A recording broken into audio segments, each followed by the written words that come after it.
mempersembahkan sandiwara radio Saur Sepuh dalam kisah Darah Putra Sanggam. Darah Putra Sanggam episode ke-9, Kisah Saur Sepuh, produksi Harafana Record.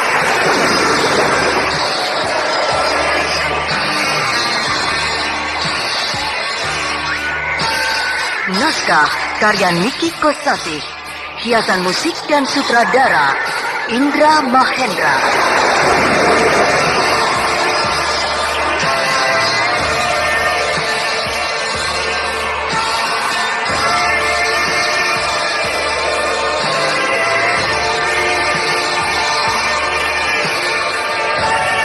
Darah Putra Sanggam pada babak ke-6 ini menampilkan Ferry Fadli sebagai Brahma, Edi Dosa sebagai Samba, Petrus Urspon sebagai Gotawa, Eli Ermawati sebagai Mantili, Adek Yulia sebagai Harnum, Lili Nur Indasari sebagai Dewi Permoni Suci, Maulana Sakrin sebagai Raga Tantra, dan Yvonne Rose sebagai Widate.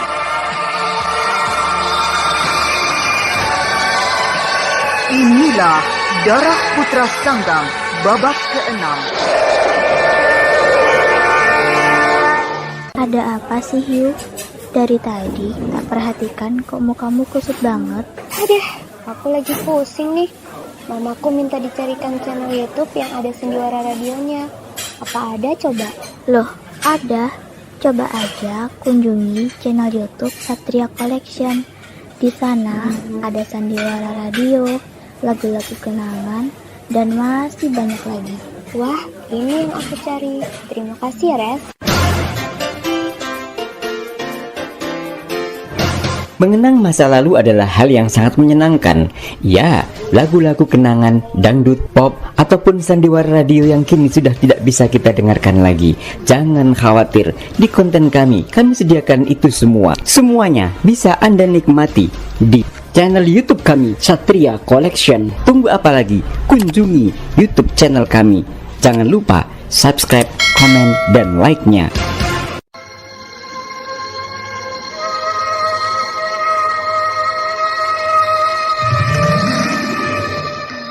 Pada kisah yang lalu dikisahkan, seorang misterius telah menarik hati Samba akan ilmu-ilmunya yang demikian tinggi.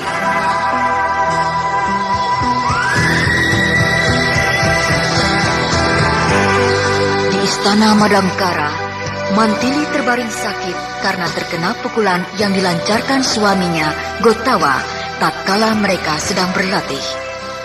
Brahma yang semula mencegah Mantili agar tidak memenuhi tantangan Wirya Kumandra telah pula merubah sikap agar Mantili memenuhi tantangan kakak kandung si pedang perak, Taji Barnas.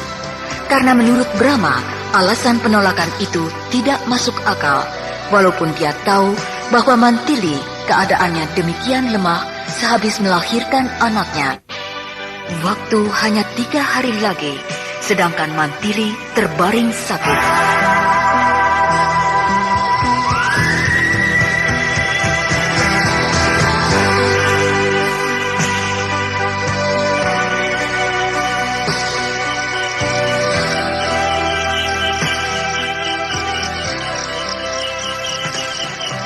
Besok pagi kita harus mulai. Tapi tuanku. Kakang Rama. Oh, Dinda Harnum. Mantili. Hah?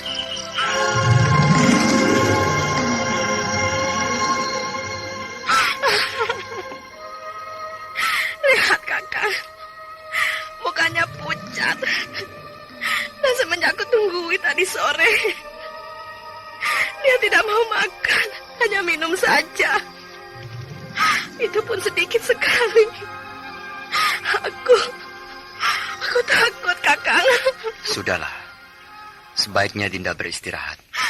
Atau uruslah dulu si kecil, Paksi Jaladara bersama Bibi Emban. Baik, kakak. Dan ingat, jangan gelisah. Agar semua yang ada di istana tidak turut gelisah. Di hadapan mereka bersikaplah wajar saja. Seperti biasa. Beritahu juga Bibi Emban agar dia bersikap tenang. Baik, kakak.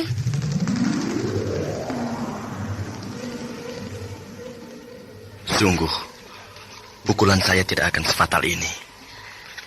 Saya hanya berpura-pura saja ketika itu. Ya, tapi kenapa bisa begini? Aku juga tahu. Sudahlah. Tentunya penyakit yang dideritanya bukan karena pukulanmu, melainkan sebab lain yang kita belum tahu. Aku kira tadinya hanya sakit karena lelah atau sejenisnya. Itu sebabnya aku tidak begitu ambil peduli. Karena penyakit semacam meriang, demam, biasanya sembuh dalam 2 atau 3 hari. Kalau begitu, ada sebab lain? Ya, bisa jadi terkena pukulan tenaga dalam, dan bisa juga terkena racun yang lambat kerjanya. Kalau demikian, saya akan mencoba menyalurkan tenaga dalam. Lakukanlah. Telungkupkan dia. Iya. Saya akan mencoba.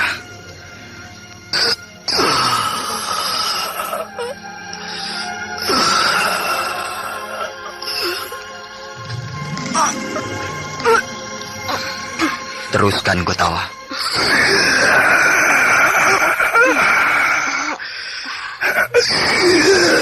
Kini kurangi tekananmu.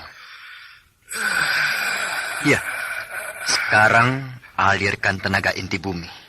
Ya, iya.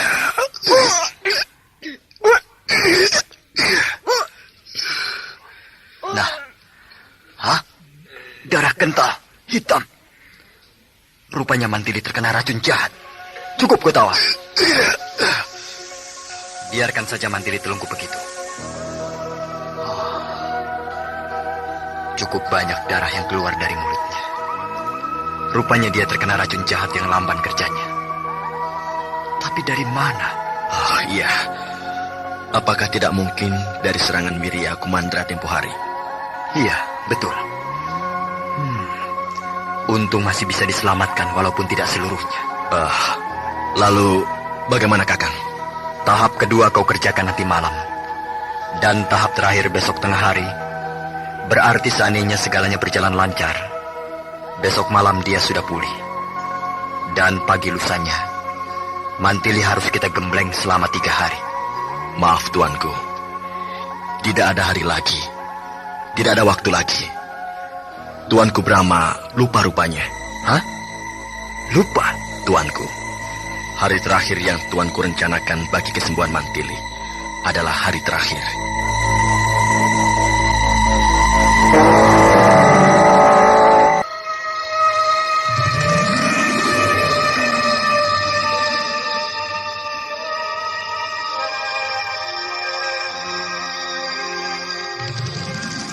Widati.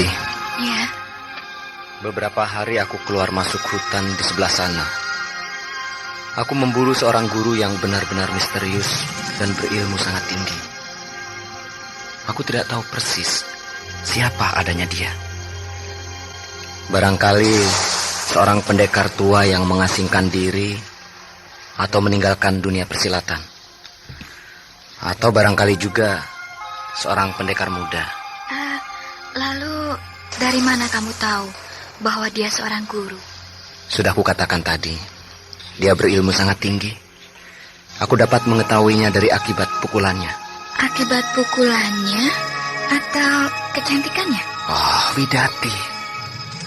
Rupanya kau tengah bercuriga padaku. Sungguh, Widati, aku tidak bohong. Aku mengatakan yang sesungguhnya. Kalau kau tidak percaya, sebaiknya besok atau ya kapan waktunya, terserah kau. Akan kutunjukkan padamu bekas-bekas pukulan dahsyatnya. Beberapa hari ini aku tidak bertemu dengan Suci dan bapaknya. Bagaimana mereka? Apa ada baik-baik saja? Baik-baik saja. Dan mereka sudah bisa menyesuaikan diri dengan kita semua. Apalagi terhadap Bongking dan Merit. Syukurlah. Mereka selalu menanyakan kamu. Apalagi Suci. Dia ingin sekali jumpa Kakang Sambar. Sebab semenjak di sini belum pernah bertemu Kakang. Dan apalagi bercakap-cakap. Ya, mungkin mereka ingin mengucapkan terima kasih. Tidak perlu begitu. Dan lagi di rumah ini kan ada kau. Justru aku yang akan mengucapkan terima kasihku kepadamu, mewakili mereka. Samba, kau ada-ada saja. Widati, aku sebenarnya ingin sekali bertemu dan ngobrol dengan mereka. Namun semenjak aku bertemu dengan si orang misterius itu, aku selalu ingin menyelidiki siapa dia. Kalau dapat aku melihat wajahnya saja, bagiku sudah cukup. Sudah mengurangi rasa kepenasaranku selama ini. Oh iya, besok aku harus pergi pagi-pagi sekali. Iya. Oh iya, boleh aku tidur bersamamu malam ini? Kakang Samba, Suci selalu tidur bersamaku. Dan sudah sejak tadi, dia pun tidur di kamar kita. Ya, tidak apalah. Biarlah dia pun merasakan nikmatnya tidur di dalam kamar seperti dulu lagi. Kasihan ya, gara-gara ayahnya kalah judi, anaknya harus menderita. Pak Kusut cerita pada kami, sampai tangisnya tersendat-sendat. Dia menyesal sekali. Suci juga ikut menangis. Ya, tentu saja. Tentunya Suci teringat akan masa lalunya yang penuh dengan kemewahan. Sedangkan sekarang, dia malah lebih menderita daripada orang-orang gembel yang hidupnya di kolong jembatan. Ya, itulah namanya dunia. Itulah hidup. Ya nggak sampai begitu. Mereka masih enak. Dan tentunya lebih enak daripada orang-orang gembel yang kau sebut tadi. Loh, kok begitu? Kataku kan kalau mungkin, itu cuma mungkin. Oh ya, aku hampir lupa. Ada apa, Samba? Sepulang dari hutan, aku singgah di kedai makan Pak Kacung. Dan di situ sudah banyak orang yang sedang makan. Kudengar mereka bercakap, ramai sekali pembicaraan itu. Semua membicarakan... Membicarakan apa? Pedang setan, Mantili. Mantili? Ada apa dengan Mantili? Bulan purnama besok, lusa, Ya. Mantili si pedang setan akan mengadu jiwa dengan tokoh yang baru muncul. Dia adalah kakak kandung Tarjibanas, si pedang perak. Namanya Wiryakumandra. Pedang perak? Iya, yang dulu dikalahkan Mantili dan langsung mati. Rupanya Wiryakumandra ingin membalas dendam atas kematian adiknya. Iya, pasti dia mau balas dendam. Di mana dilaksanakannya? Di Gunung Wangsit. Selalu di Gunung Wangsit.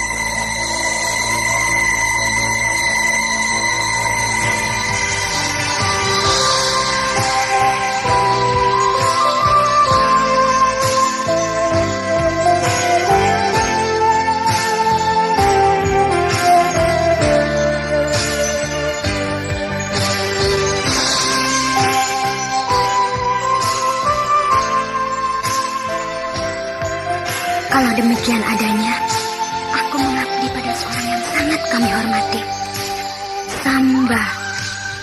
Raden Samba. Nama itu adalah nama yang agung bagi bangsa rakyat Sanggam. Laki-laki perkasa yang selalu menjadi bahan pembicaraan rakyat Sanggam karena kebaikannya, kedikdayaannya, sifatnya yang suka menolong bagi si lemah, dan seorang putra pangeran. Samba, alangkah bahagianya aku dapat bertemu dengan beliau. Samba, ternyata seorang arif yang sederhana. Kapan aku dapat bertemu dengannya? Semenjak aku di sini dengan ayah, aku tidak pernah bertemu. Beliau selalu pergi. Pulang selalu juga malam ketika aku sudah terlelap. Kapankah kesempatan untuk bertemu? Ingin sekali rasanya hati ini berjumpa. Samba, ya, Raden Samba, begitu kata Merit. Untung aku tadi siang sempat menanyakannya siapa sebenarnya suami Kak Widati. Dan ayahku tentu belum tahu. Aku harus menceritakannya besok.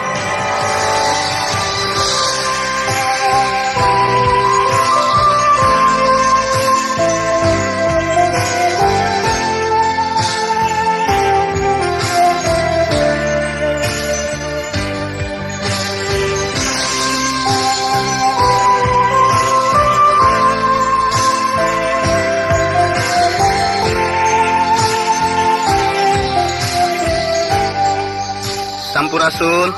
Rampes. Oh, adik, silakan. Iya, terima kasih. Sepi? Kemana? Ada, hanya Suci dan ayahnya yang pergi. Pergi? Kemana nih? Oh, tenang, tidak kemana-mana. Tadi minta izin, katanya ingin melihat-lihat di sekitar sini. Kelihatannya ada perlu? Iya. Penting? Iya, penting sekali. Ada apa rupanya? Dengan... Dik Suci. Oh. Urusan pribadi. Ya, kalau begitu, tunggu saja. Sebentar juga kembali. Karena kebetulan Suci dan ayahnya pergi, dan saya sendiri juga masih ada perlu lainnya, maka saya mau titip pesan saja. Katanya urusan pribadi. Kok pakai titip? Ya, tak apalah. Sama saja. Soalnya cepat atau lambat, akan tahu juga. Apa itu? Besok malam, saya akan kirim utusan kemari. Hah? Untuk apa? Saya pernah berjanji pada Suci bahwa saya akan melamar Suci.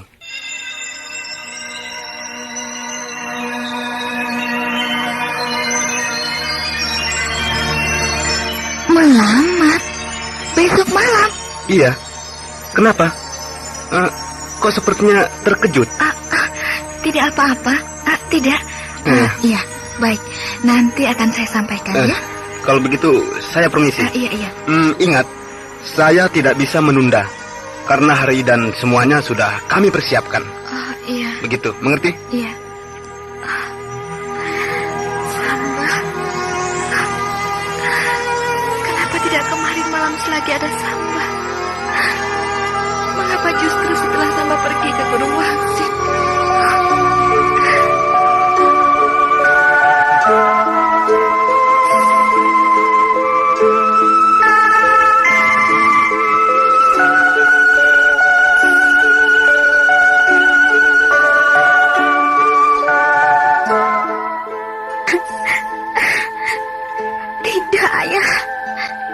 Suci tidak mau dengan dia. Dan lagi, Suci tidak mau menikah buru-buru, Ayah. Suci masih terlalu kecil untuk berumah tangga. Suci masih ingin bebas. Suci, anakku. Tenanglah. Suci tidak mau. Ya sudah, tidak perlu menangis begini. Kalau Suci tidak merasa cocok, ya tolak saja. Tidak ada paksaan dalam hal perkawinan. Apalagi dia bukan apa-apamu. Saudara, kakak, ataupun famili juga bukan. Berpacaran barangkali selama menginap di rumahnya, ya? Bertemu juga tidak selama di sana. Hah? Kok? Memang dia orang aneh. Saya tidak suka dengan pemuda seperti itu. Angkuh. Dan yang paling buruk, dia merasa orang yang paling berkuasa. Karena dia anak orang kaya. Jadi menurutnya, apapun juga bisa diperoleh dengan hartanya. Iya, memang ayah juga merasakannya. Kalau Raga Tantra menaruh hati pada Suci. Tapi ya, itu. Saya juga tidak suka dengan sifat dan kelakuan pemuda itu. Iya. Tapi mengenai lamaran itu, bagaimana? Ditolak? Iya, ditolak.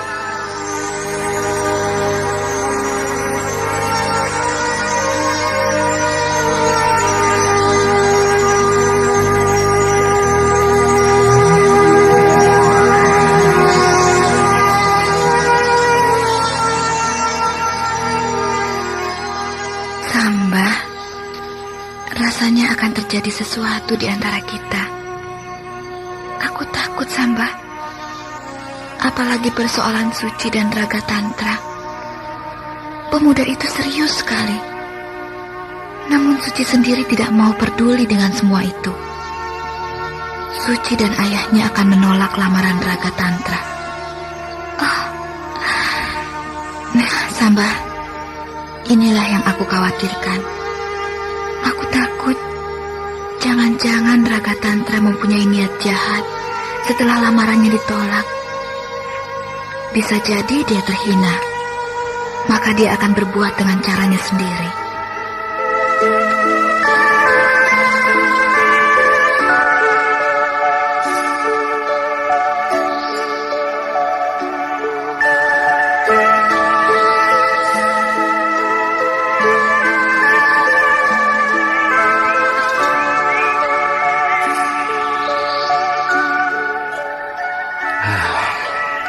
Dari siang sampai sore aku duduk di sini.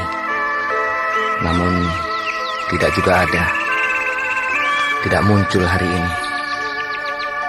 Aku sebenarnya kagum sekali dengan ilmu pukulan tanpa wujud dan ilmu pukulan petir membelah laut. Kedua ilmu yang jarang dimiliki oleh para pendekar. Hanya orang-orang tertentu saja yang bisa mempunyai kedua ilmu tersebut. Aku ingin mempelajari. Sungguh ingin sekali. Sudah tidak mungkin lagi keluar. Tidak mungkin lagi datang. Ya, baiklah. Tidak apa-apa. Sebaiknya aku melanjutkan perjalananku ke Gunung Wangsit. Mantili. Mantili, Mantili. Aku rindu kamu, Mantili.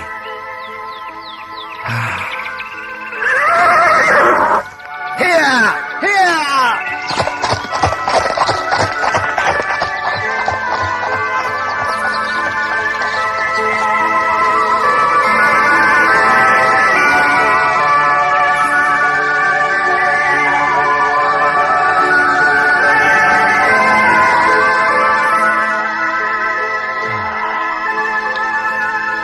Letih aku sudah mengupayakan Mantili agar sembuh. Namun tidak juga. Memang ada, bahkan banyak perubahan. Namun kesembuhan total tidak kita dapatkan. Dan kalau begini terus, mana mungkin akan melaksanakan perang tanding. Dan mana mungkin akan sampai di Gunung Wangsit kalau keadaan Mantili demikian. Saya pun tidak habis mengerti. Dan tidak bisa berpikir jernih lagi. Harus bagaimana kita? Apa yang harus bisa kita lakukan? Tidak ada. Tidak ada lagi yang bisa kita lakukan. Kecuali kemukjizatan. Ya, kecuali ada kemukjizatan. Mantili, Mantili. Mengapa demikian buruknya nasibmu? Mengapa, Mantili? Sudahlah, Kutawa. Jangan malah disesali. Apa yang terjadi di dunia ini adalah kehendaknya semata.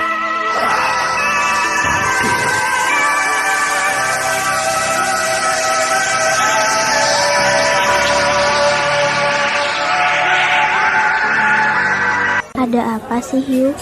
Dari tadi tak perhatikan kok mukamu kusut banget. Aduh, aku lagi pusing nih. Mamaku minta dicarikan channel YouTube yang ada sendiwara radionya. Apa ada coba? Loh, ada. Coba aja kunjungi channel YouTube Satria Collection. Di sana ada sandiwara radio, lagu-lagu kenangan, dan masih banyak lagi. Wah, ini yang aku cari. Terima kasih ya, Res. Mengenang masa lalu adalah hal yang sangat menyenangkan. Ya, lagu-lagu kenangan, dangdut, pop, ataupun sandiwara radio yang kini sudah tidak bisa kita dengarkan lagi. Jangan khawatir, di konten kami sediakan itu semua. Semuanya bisa Anda nikmati di channel YouTube kami, Satria Collection. Tunggu apa lagi? Kunjungi YouTube channel kami. Jangan lupa subscribe, komen, dan like-nya.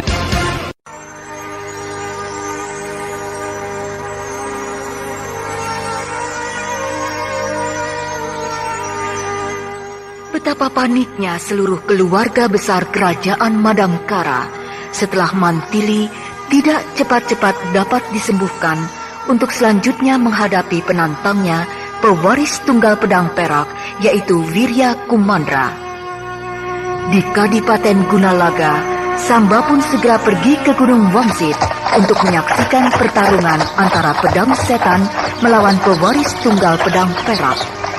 Namun, beberapa saat setelah kepergiannya, Raga Tantra memberitahukan pada Widati bahwa akan melamar Dewi Permoni Suci yang kini tinggal di rumahnya. Widati kebingungan. Dia takut terjadi hal-hal yang tidak diinginkan pada saat Samba tidak di rumah. Nah, pendengar yang budiman, untuk melanjutkan cerita kita, marilah kita ikuti kelanjutan cerita ini.